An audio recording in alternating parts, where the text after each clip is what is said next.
Hey guys, how you doing? It's Tom. The sun has risen in America a day after the disgusting events that took place in Charlottesville.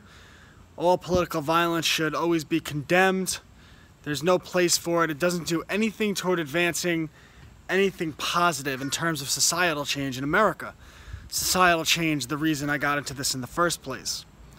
So let's talk about the events, because the media will have you believe that everything happens at random. But if we go back to the 2016 presidential primary, or the lead up to the presidential election, the media introduced the world to this guy, Richard Spencer. Now, Spencer was a nobody. He had about 3,000 followers on his social networking pages. He was nobody. Yet the media propped him up as the face of white supremacy. And they covered rallies he held on television. He had about 100 people of his 3,000 followers at his rally. But the media said, you see, white supremacy is on the rise in America. And the reason that they did this is because they were trying to equate Donald Trump in people's minds with a rise in white supremacy. So they propped up Richard Spencer, and they made a big dramatic scene about it after they gave him a platform and threw him off Twitter and said, you see, we stand against this, when they were clearly and obviously trying to prop him up in the first place. A straw man, if you will.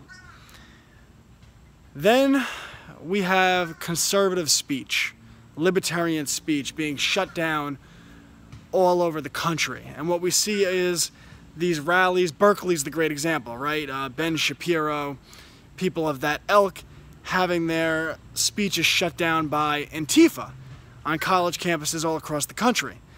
And the methods that they used to shut these speeches down were violence.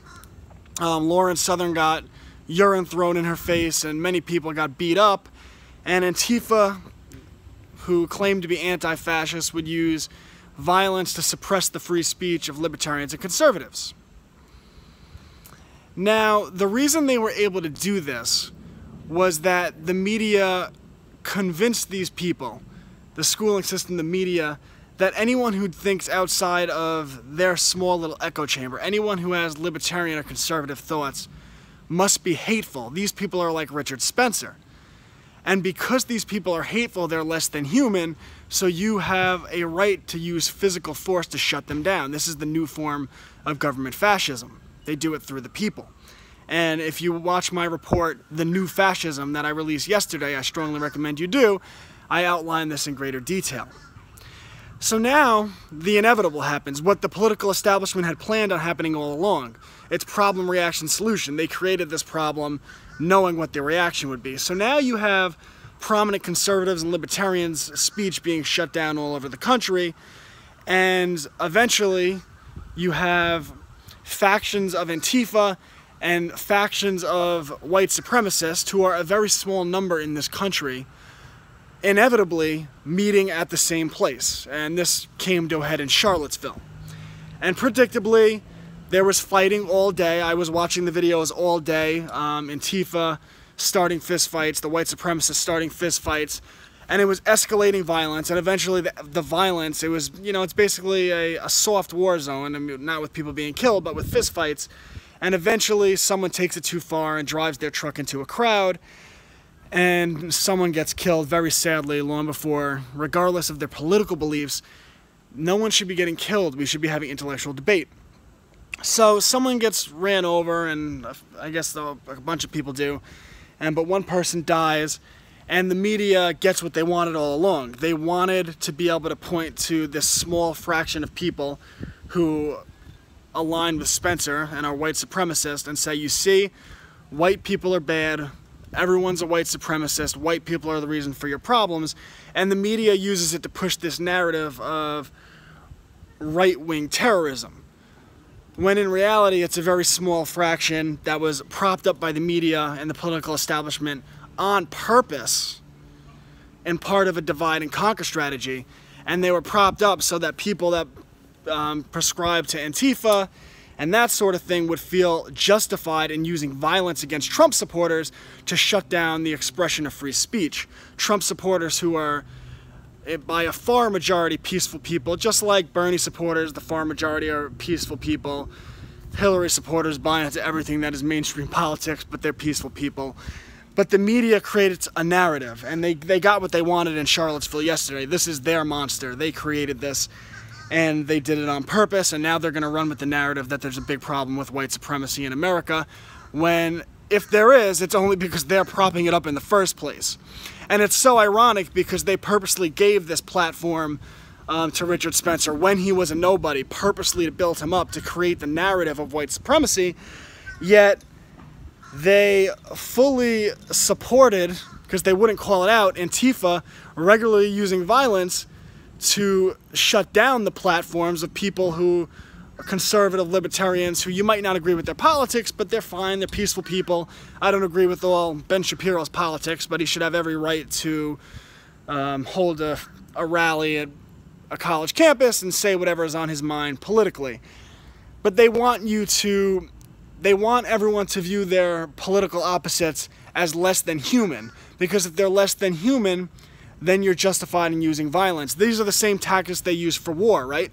Whenever the government's trying to get us involved in a war, they always use children. So they'll say that there's babies being thrown out of incubators in Kuwait to justify America getting into the Gulf War. And of course that was a completely made up story. And they'll use the Aleppo boy to say, you know, look what happened to this child and his family, the bombings from Assad. Meanwhile, his family's saying that the Aleppo boy is being used as a prop and that he's not even against Assad. But again, the government uses children in that manner. So everything is about creating an environment where your political opponent is less than human and propping up violence, and the media wants this violence, the political establishment wants this violence as part of a divide and conquer strategy. If we're going to have any positive societal change in America, it can't come from violence. It has to come through intellect. We should be having conversations with people that we disagree with. And even if you agree with someone, don't disagree with, don't attack them personally. Have a conversation, say this is my perspective, this is how I've come to this conclusion, and they'll see that your perspective isn't driven on hatred, it's driven on logic and reason, and theirs might be different than yours at the end of the conversation, but that's okay. We have positive political dialect, and we could have a free society with actual elections and positive societal change in the long run. Of course, our education system indoctrinates us to not be able to have these conversations, right? The education system promotes safe spaces which are really just spaces where people of a certain political thought aren't allowed to have an opinion, usually conservatives and libertarians. And the whole purpose of this is they don't want you to talk with people who see the world differently, because then you'll see that although you might see the world a little differently, we're all not that different, we're all on the same side. What they don't want you to see is that the government, the political oligarchs, are actually the enemies. That our fellow man is not the enemy. You know, there's so much talk of a civil war, and what I try to say to people is, you know, civil wars don't accomplish anything because people don't understand who their enemy is. They think the person who believes in left-wing politics or right-wing politics is their enemy, not realizing that so much of this is orchestrated by the government. In fact, you want to talk orchestrated by the government, I just had a thought. If you recall during the election, the undercover Project Veritas videos showed that elements within the DNC and the Hillary Clinton campaign were paying mentally ill people to show up at Trump rallies and start fights with the Trump supporters so that the establishment-controlled media could then spin that and say, look how violent the Trump supporters are. Same thing, concept as a basketball game, right? You're playing defense and a guy gives you a nut check, right? Hits you in the nuts. And you're pissed off, man, but the ref didn't say it, but you got to get back at this guy. So now you go back to the other end of the court, you throw an elbow in his chin, knock his tooth out. Fair game, right? Except the ref only sees you knock the tooth out of the guy's mouth and you get ejected from the game and your team gets hurt. Well, it's the same concept where the government pays agitators to start violence at these rallies, and then the media has a narrative that they wanted to go with all along, someone does something that fits their narrative, like driving their car through a crowd, and now they're screaming right-wing terrorism from people who they say are white supremacists. I mean, they actually were at this rally, but again, that's because the media propped these people up, gave them a platform, and then used, predictably, their reaction to prop up the media's narrative. So anyway, we need to get back to an intellectual revolution where we're having conversations with people, because instead what we're seeing is people demonize less than human, the same thing they do with war, and then you're seeing this anti-intellectualism, anti-progressivism, actual regressive political ideology taking over. Martin Luther King, a real progressive, a real man, said he had a dream that his children would be judged by the content of their character and not the color of their skin.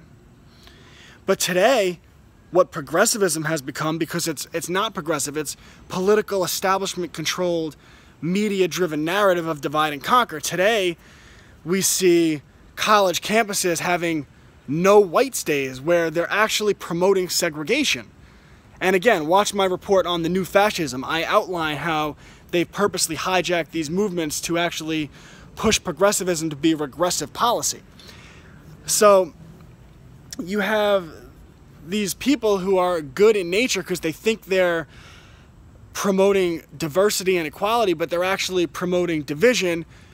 It's all CIA psychological games ran through the media, and they're promoting this division so that we're divided and we can't see the government, who is the real enemy. Because the government is in corporate government agreements. They meet at the Bilderberg Conference. They're all in the Council on Foreign Relations. The head of these big media conglomerates, Facebook, Twitter, YouTube, Google, all the politicians, they all come through the Council on Foreign Relations. They all come through Bilderberg. And it's all about a system of control. So until we see that they're the real enemy, that we should unite together, that no matter what you believe in, I mean, even if you're to the extreme ends like the white supremacist and the Antifa communist, or anti-fascist, as they do everything that aligns with the definition of fascism, even if you're in these people, well, if you believe in fascism, fascism is big government, just a different name on it, a little bit different twist. So the problem is big government. If you believe in communism, well, communism is just the left-wing version of big government. It's not bugs. It's not the equal division of capital. What it is the centralization of capital. So you end up with a bunch of rich, powerful government people who you can't question, and you end up with a bunch of, yeah, it's equally distributed money. Everyone's equally poor and can't afford to eat. So either way, whichever side of the spectrum you subscribe to, the problem is big government. What we need to do as a country is get back to our founding principles. What we need to do is get back to the original constitutional values. And this is why they attack history, right? This was over a Robert E. Lee statue at Charlottesville.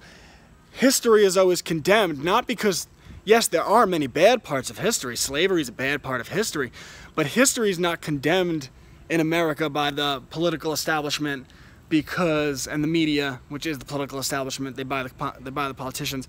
History is not condemned because of the things that are bad parts of American history.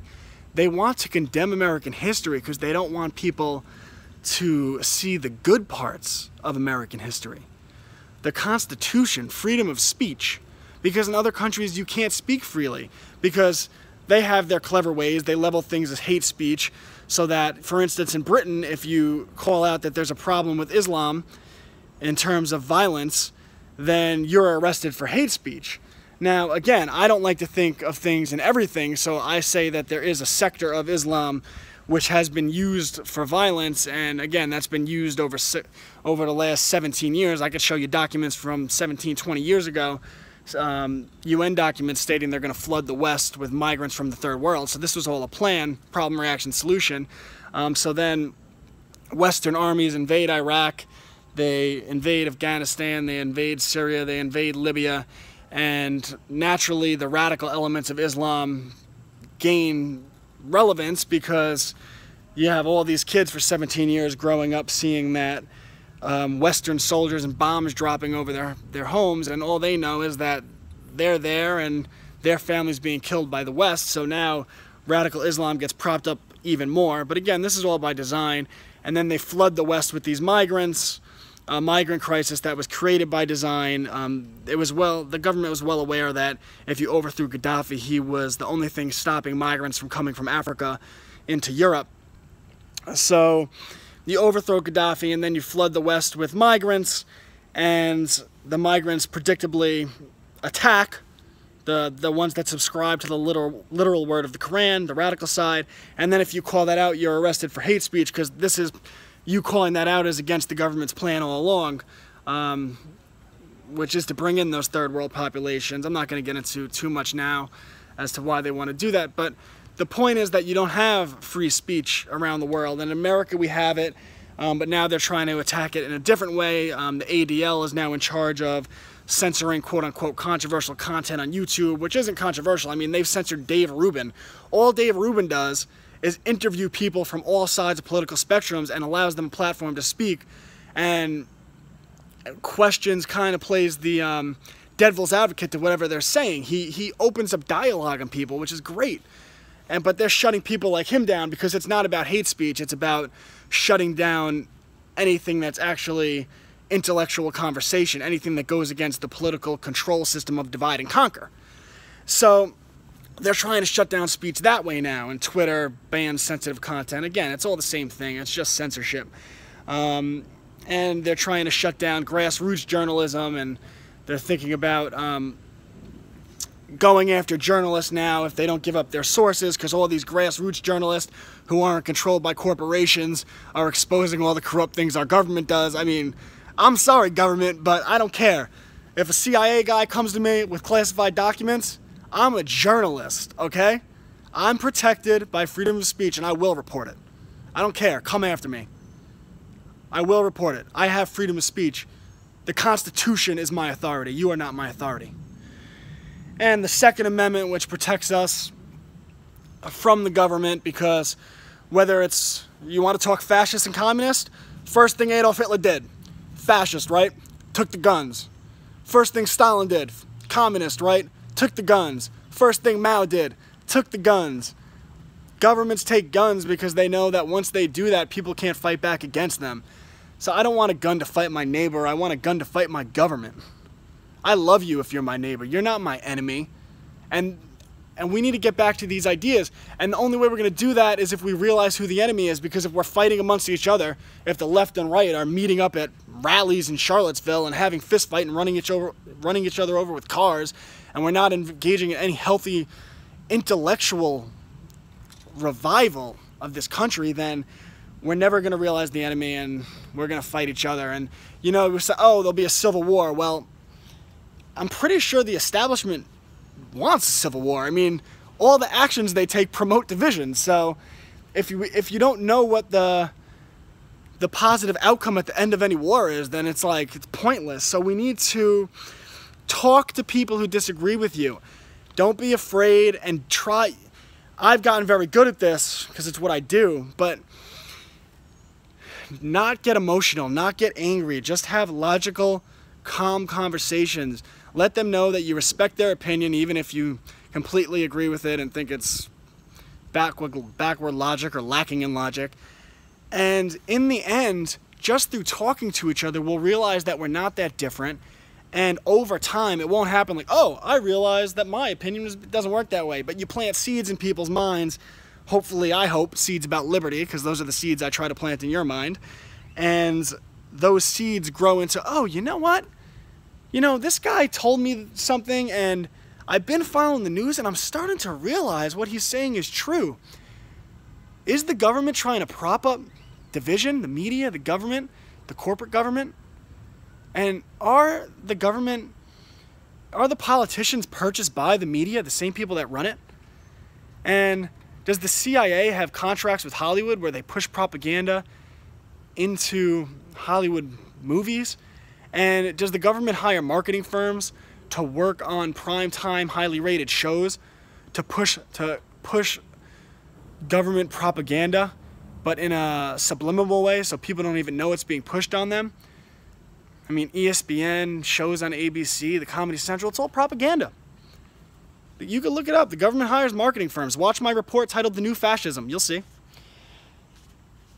And once people start to realize these things, we'll realize the government's our enemy, like it's been from day one. We traded one tyrant overseas for 1,000 tyrants here, and that's fine. Whenever there's power, there'll be people trying to abuse it, trying to take it. But if we realize the best way to push back against the government, against these forces, is to simply make government smaller, make government local, protect these inalienable rights. I don't care if you believe in God, atheism, what you believe in. I just care that you realize that whoever you think your creator is, you are endowed with these rights. I was endowed by my creator with inalienable rights. The government, they can't take those rights.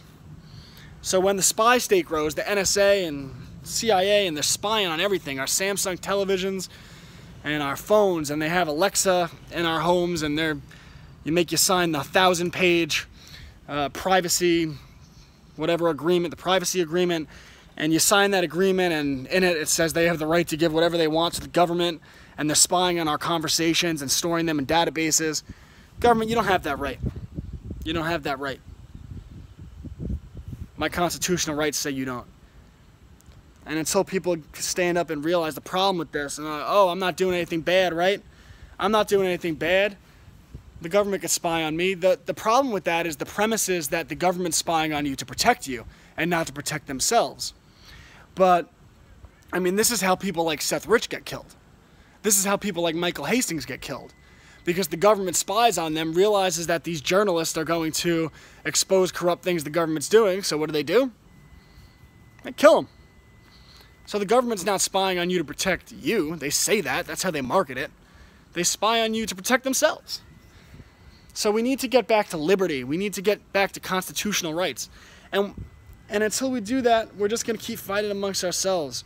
And I mean, even the military-industrial complex, I mean, just look at it. It's so easy to agree on once you understand the history. Look at the example I gave you with the Gulf War. The babies and incubator thing never happened. Look at the Gulf of Tonkin. It never happened. The government's admitted it. That launched the Vietnam War. Look at the Lusitania. J.P. Morgan, who runs the Council on Foreign Relations, at least at that time, and his family and the Rockefellers still do, they had financial interest in getting America into World War I. So when the German government tried to take out newspaper ads in every newspaper in America saying that the Lusitania was a warship, please don't ride on it because they're going to have to shoot it down because it was carrying weapons, the newspapers didn't print that because they were trying to get us into war. They were trying to goat Germany into shooting down the Lusitania because they needed something to justify to the American people war. Oh, and by the way, right around World War I, look at World War I propaganda. That's where they started using children as propaganda, saying the Germans were killing children. Why? Because if you make someone's opponent less than human, you make them into a monster, the same way the media's tried to make anyone who's libertarian and conservative thinking into a monster so that you could shut down their political rallies, then people have no problem going to war with them, no problem killing, physically assaulting. You see, it's all propaganda. We're fighting amongst each other. We shouldn't be. I mean, if you're black, if you're white, if you're Spanish, gay, straight, I don't care who you are. I don't care what you do. All I care about is my damn freedom. Don't take my freedom, I won't take yours. Let's push for liberty. Everything else is divide and conquer. So let's come together and have positive conversations. Share this link. Please watch my video from yesterday titled The New Fascism. I outline a lot of this. I want to help you see it. I know I could talk about it here, but I'm really effective when I sit down and I put together my journalistic type reports because I could show in greater detail where I'm coming from. Right now I'm just going off the cuff. This is good old Tom coming at you here. So share this link. Please share that link. Tell your friends to follow my page. Tell your family to follow my page. I really appreciate your support.